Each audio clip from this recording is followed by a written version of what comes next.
ట్విట్టర్లో పెట్టాను. చాలా తప్పుడు చర్యలు ఇవి.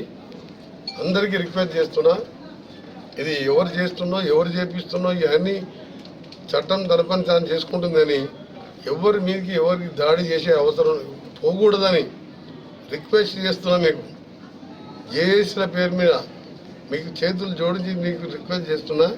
ఇది మంచి సాంప్రదాయం కాదు. ప్రజాస్వామ్యంలో హింసకు తావు లేదు. ఇన్సిడెంట్ జరిగితే పోలీసులు ఉండరు, కోర్టులు ఉండరు, చట్టం ఉన్నది, వాళ్ళ పని వాళ్ళు చేస్తారు. కానీ ఏంది ఇది? నిన్న సీఎం గారు కూడా దాని వెంటనే రాత్రే ఖండించాను. నేను కూడా సినిమా మినిస్టర్గా ఖండిస్తున్నా. సినిమా ఇండస్ట్రీ వాళ్ళ జోలికి కానీ, హీరోల జోలికి, డైరెక్టర్లు, ప్రొడ్యూసర్ ఎవరు జోలికి పోదు. వాళ్ళకి ఇంకా సపోర్ట్ చేయాలన్నది నాకు. ఇలా చిత్రపూర్ గారిలో ఓపెన్ ల్యాండ్స్ ఉన్నాయి.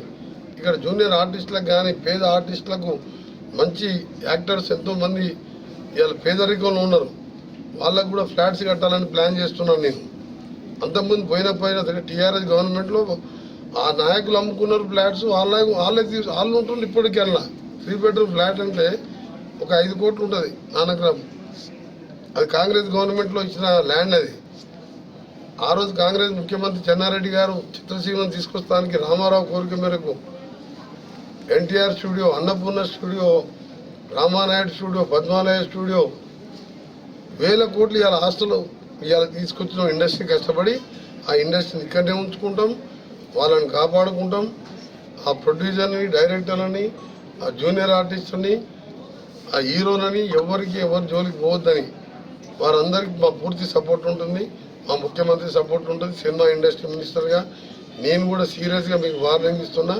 ఎట్టి పరిస్థితుల్లో ఎవరి దగ్గర పోయినా పోలీసులు మళ్ళీ వాళ్ళ చట్టపరంగా చర్యలు తీసుకుంటారు. దయచేసి మీరు దాని జోలికి వెళ్ళకండి. జరిగిన ఇన్సిడెంట్ అందరం కూడా బాధపడే విషయం. అందరం కలిసి ఒకటే ప్రే చేద్దాం. ఆ అబ్బాయి కోలుకొని ఆ కుటుంబానికి అందరం అండగా ఉందామని నా రిక్వెస్ట్.